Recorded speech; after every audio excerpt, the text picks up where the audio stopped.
እንዴት ናችሁ? የመኪና ጎማ ተንፍሶ ላስሞላ እጄ የገጠመኝን ነገር ልንገራችሁ። ገመታችሁ አይደል? ብዙዎቻችሁ ተደጋጋሚ ይነገራል ስለተባለ ታውቁታላችሁ ብዬ አስባለሁ። ግን ምናልባት ልክ እንደኔ አይ የራሴን ጥንቃቄ ወስዳለሁ አመልጣዋለሁ ብላችሁ ያንን ማድረግ ላልቻላችሁ ትምህርት ሊሆን ስለሚችል አንድም ሰው ሁለትም ሰው ሊተርፍበት ከቻለ ልናገረው ብዬ ነው። ጎማዬ ተነፈሰና ካለውበት አካባቢ ብዙም ያራቀ አንድ ጎማ የሚነፉ ሰዎች ጋር ሄድኩኝ ማለት ነው አየር ለማስሞላት። ከዛ ምንድነው የተደረኩት?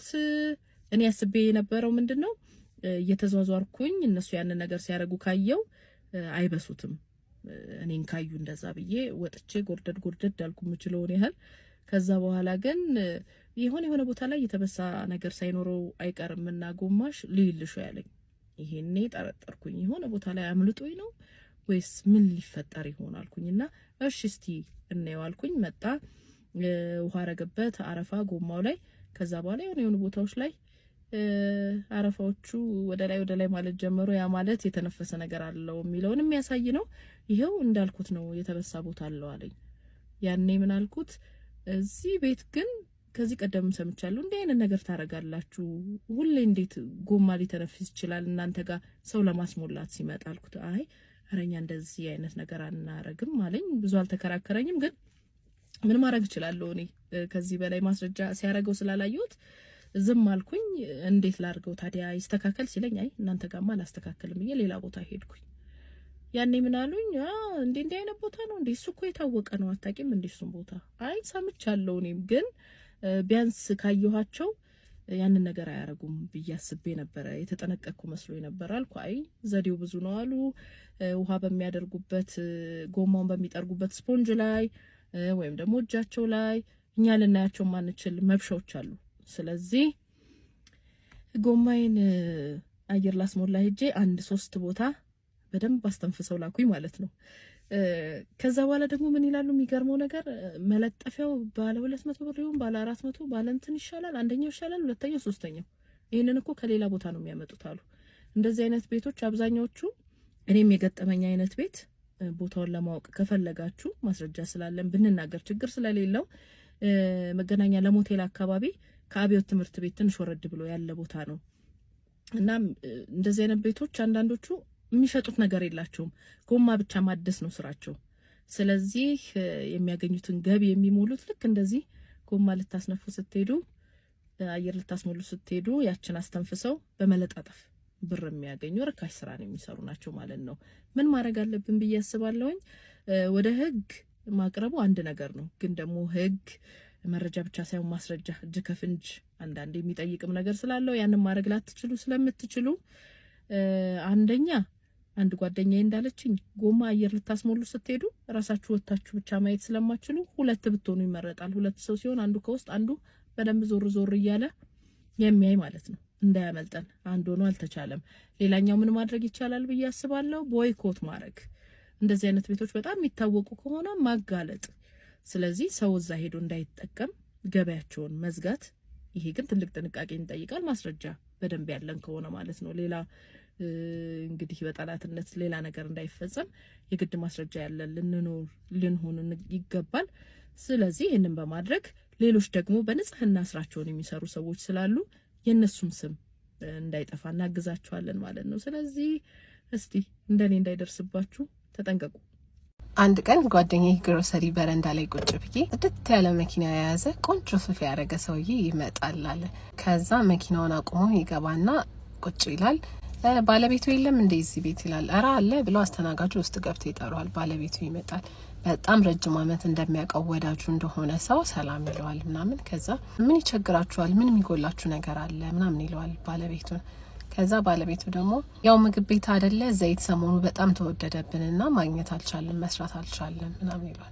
ይሄማ ምን ችግር አለው? እኔ ከፈረንጆች ጋር ነው የምሰራውና ብዙ አለ 25 ሊትር ምናምን ብዙ ዘይት አለና አመጣላችኋለሁ፣ እኔ ምንም ችግር የለም እንረዳዳለን በዚህማ ይለውና ከዛ ባለቤቱም ያምነውና ለአስተናጋጅ ብር ሰጥቶ ከሱ ጋር ሄዶ ዘይቱን እንዲያመጣ ያደርጋል ማለት ነው።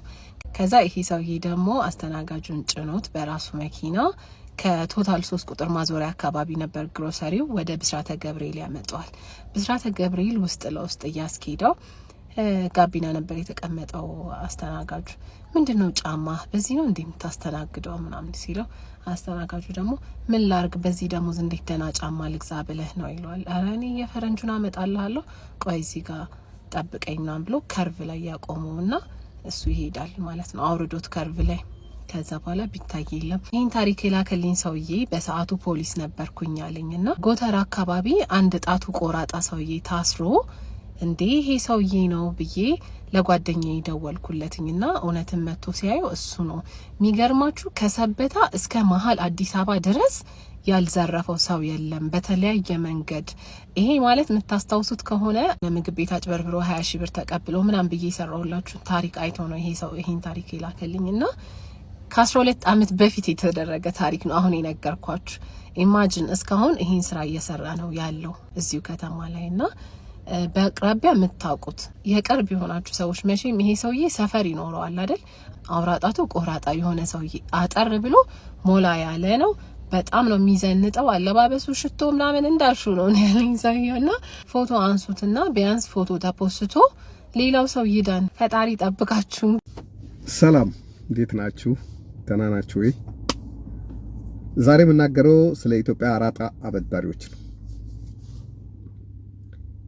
ኢትዮጵያ ውስጥ ከምትገምቱት በላይ አራጣ አበዳሪዎች ጉልበትና ስልጣን አላቸው። የኛ ሀገር አራጣ አበዳሪዎች ሪል ስቴት አላቸው። የሪል ስቴት ባለቤቶች ናቸው። ባለኮከብ ሆቴሎች አሏቸው። በትልቅ ባንኮች ላይ ትልቅ ሼር አላቸው። የኮንስትራክሽን ፈቃድ አላቸው። ማንኛውም ቢዝነስ ውስጥ በኢንሹራንስ ይሁን በማንኛውም ቢዝነስ ውስጥ ትልልቅ ድርሻ ያላቸው አራጣ አበዳሪዎች ናቸው። በጣም ሀብታሞች ናቸው የኛ ሀገር አራጣ አበዳሪዎች።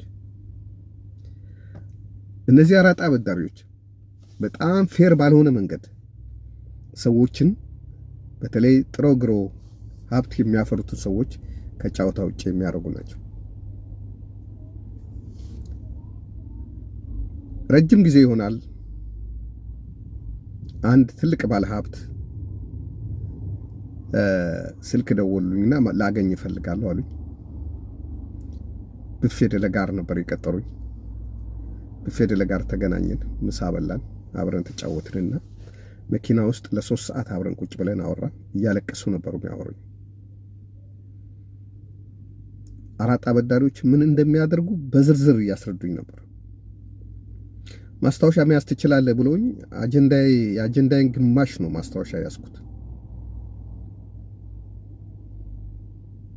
እንዴት አድርጎ የሰው ህይወት እንደሚያመሰቃቅሉ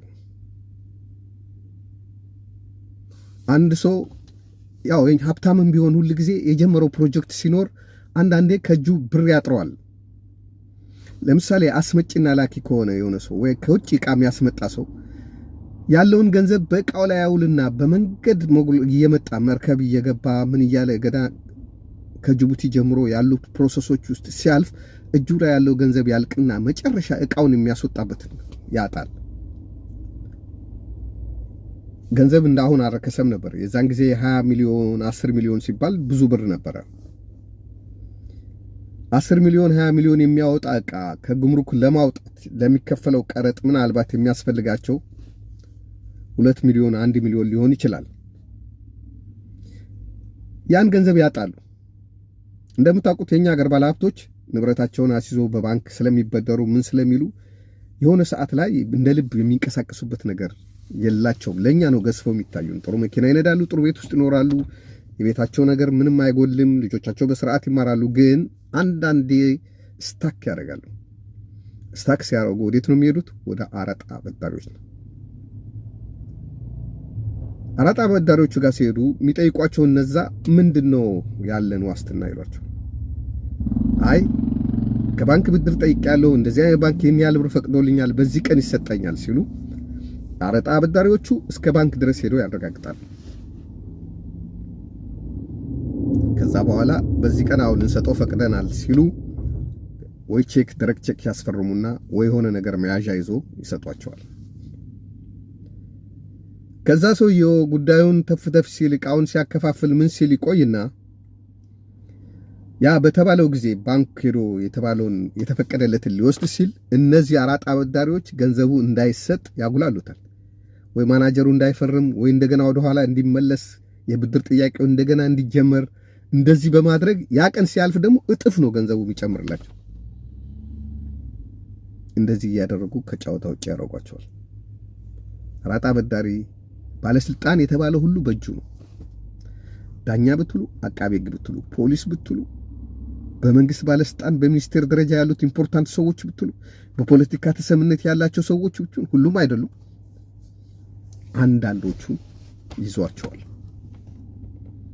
እነሱን ስለሚይዟቸው ማንኛውም ነገር እንደፈለጉ ማድረግ ይችላሉ።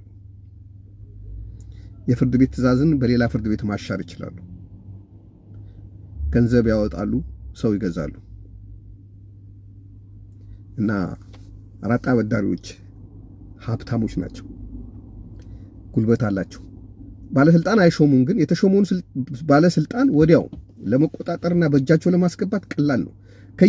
ጉዳይ አስፈጻሚ የሚያደርጓቸው ሰዎች ከየመስሪያ ቤቱ በተለያየ ምክንያት የወጡ ሰዎች ናቸው። ለምሳሌ የፍርድ ቤት ጉዳይ የሚከታተሉ የፍርድ ቤት ትልቅ ስልጣን የነበራቸው ፕሬዝዳንት፣ ምክትል ፕሬዝዳንት የነበሩ ሰዎች ነው የሚይዟቸው። የአቃቤ ሕግ ደግሞ እስከ ጠቅላይ አቃቤ ሕግ የደረሱ ሰዎች ወይ ምክትሎቻቸውን ወይ በጣም ተሰሚነት ያላቸው አቃቤ በሰው ተወዳጅ የሆኑትን ይዟቸዋል። የፖሊስም ቢሆን በፖሊስ ባለስልጣን የነበረ ሰው አሁን የተወ በጣም ተሰሚነት ያለው ሰው ፈልጎ ነው ጉዳይ አስፈጻሚ የሚያደርጉት። የመሬት ይዞታ የመሬት አስተዳደር ከሆነ የፈለጋችሁት መስሪያ ቤት የተለያየ መስሪያ ቤት ውስጥ የወጡ ሰዎች በእነሱ ቁጥጥር ናቸው። የእነሱ ጉዳይ አስፈጻሚዎች ናቸው። እነሱ ገንዘብ ይሰጧቸዋል፣ ለሌሎች ሰዎች በመስጠት ያስፈጽማሉ። በሚያሳዝን ሁኔታ እኛ ሰውዬ ያናገሩኝ ሰውዬ 3 ቀን 4 ቀን ተገናኝተን ሙሉ ታሪኩን ጽፌ ፊልም እንሰራለን ለሚሉ ሰዎች ሰጥቻቸዋለሁ። ምክንያቱም እኔ ኢንቨስቲጌት ለማድረግ ገና ሲጀምር ነው ከነበርኩበት ቦታ ወደ ሌላ ቦታ የተባረሩት። ምክንያቱም በጣም ቼን የሆነ ያለ ነገር ነው፣ ትልቅ ባለስልጣኖች ያሉበት ነገር ነው። እሷን ምርመራ ለማድረግ ስሞክር በወቅቱ የ4ኛ ፖሊስ ጣቢያ ምርመራ ኃላፊ ነበርኩኝ፣ የመርካቶ ማለት ነው። እሷን ምርመራ በመጀመሬ ኢሚዲየትሊ በአንድ ቀን በ2 መስመር ደብዳቤ ወደ አቃቂ ነው የተባረሩት። አቃቂ የሚባል ፖሊስ ጣቢያ የተላኩት። አይለቁም፣ ይከተሉዋል። ምክንያቱም ባለስልጣኖች እጆቻቸው ናቸው። እኛ ሀገር ከመንግስት ቀጥሎ ፓወር ያለው ከመንግስት የሚያንሱት እነሱ አምባሳደር ውጭ ሀገር አለመላካቸው ከሌላ ሀገር መንግስታት ጋር አለመፈራረማቸው ነው እንጂ ሰው ከቦታ ያስነሳሉ፣ ሰው ከስራ ያስባራሉ። የባንክ ማናጀሮችማ እንደፈለጉ ነው የሚያቀያይሯቸው። ምክንያቱም ሼር አላቸው፣ እዛ ባንክ ውስጥ ተሰሚነት አላቸው። የቦርድ ኃላፊዎችም እንደፈለጉ ያደርጓቸዋል። አራጣ አበዳሪዎች ሁለተኛ መንግስት ናቸው በኢትዮጵያ። ስለነሱ ቀጥላሉ የሌላ ጊዜ እንዳይበዛ። ስላዳመጣችሁኝ አመሰግናለሁ። ቁም ነገር ነው የምነግራችሁ። ቢያንስ ለግንዛቤ ይሆናል፣ ለውጥ ባይመጣበት እንኳን። እግዚአብሔር ይስጥልኝ። ሰላም። ባለፈው ስለ አራጣ አበዳሪዎች አንዳንድ መረጃ ሰጠዋችኋል። ልቀጥልላችሁ። የሁለተኛውን ክፍል ዛሬ ልቀጥልላችሁ። ሲስተሙ እንዴት እንደሚሰራ ልንገራችሁ።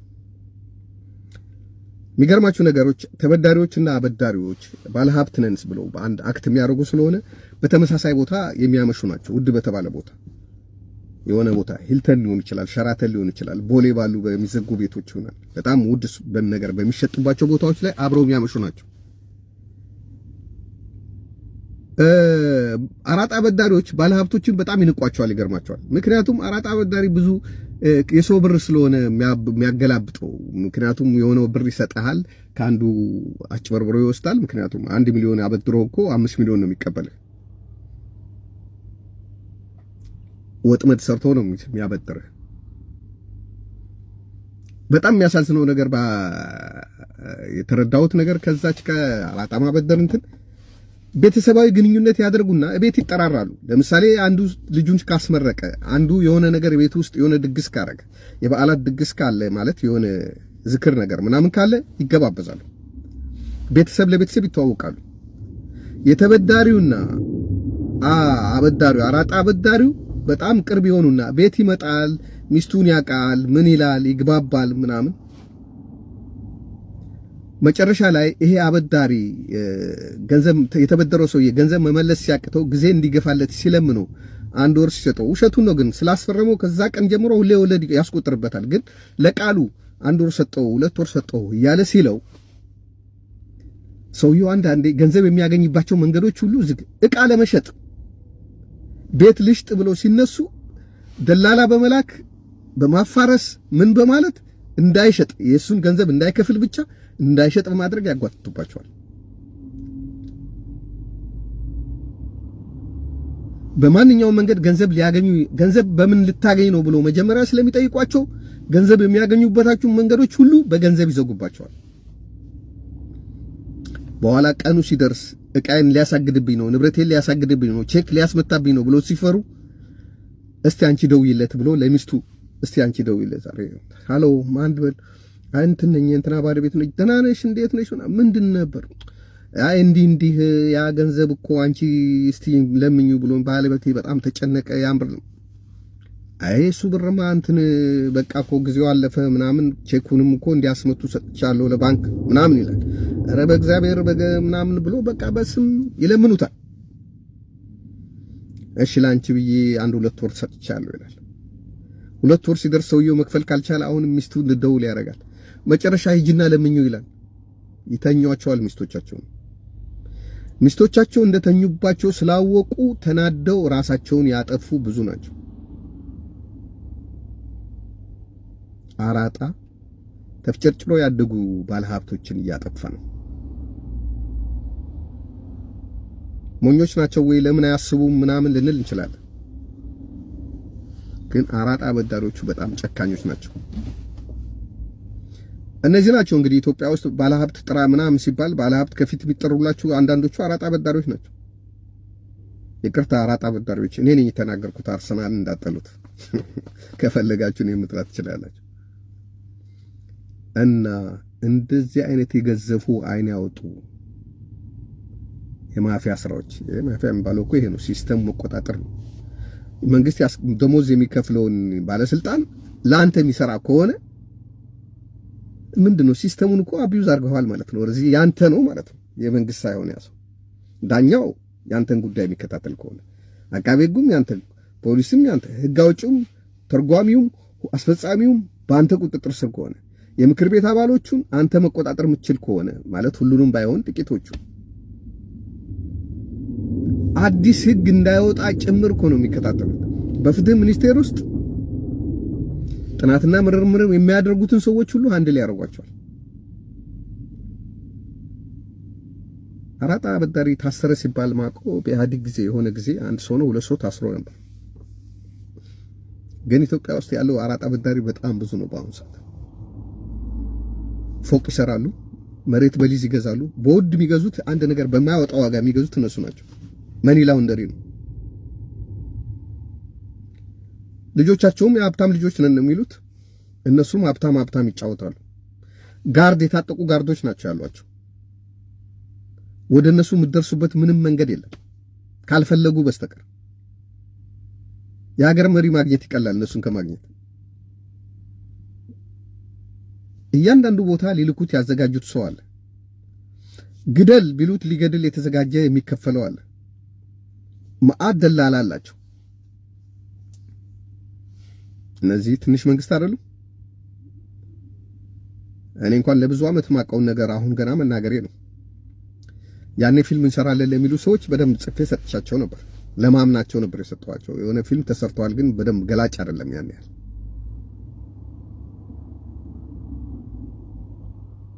አራጣ የኢትዮጵያን ሲስተም አቢዩዝ ያደረገ ነው። ከመንግስት ቀጥሎ ያለ መንግስት ነው። ጥላ ነው።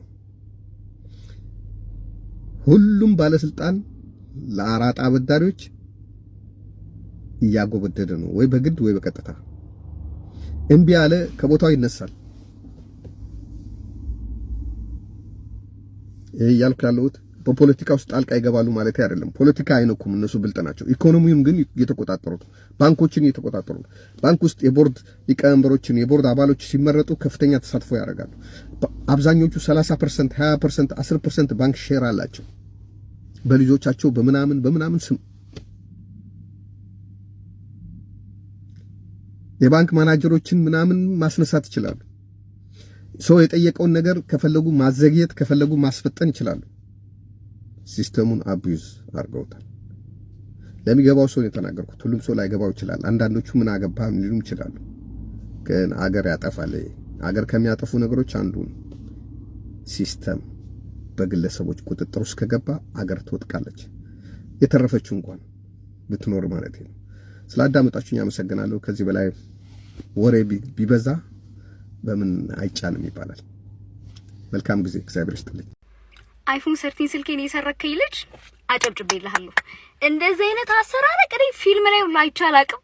ብቻ ስሙ ይልንገራችሁ እንዴት እንደተሰረኩኝ። ወደ ስራ እየሄድኩኝ ነበር ማለት ነው። ከዛ ስልክ ተደወለ፣ የስራ ስልክ ኦርደር ስልክ ተደወለና አንስቼ ሄሎ ቤታኒ ሚኖክስድል ምናምን አልኩኝ። እኔ ደግሞ ከዛ ሚኖክስድል ፈልጌ ነው ምናምን ሲለኝ ኦሪጂናሉን ምናምን እዚህ ሱቅ ታገኛለህ፣ የሚርቅ ከሆነ ደግሞ ዴሊቨሪ አለ ምናምን አልኩትኝ። ከዛ አይ ከኋላሽ ነኝ አለኝ። ይሄ ዞርኩኝ።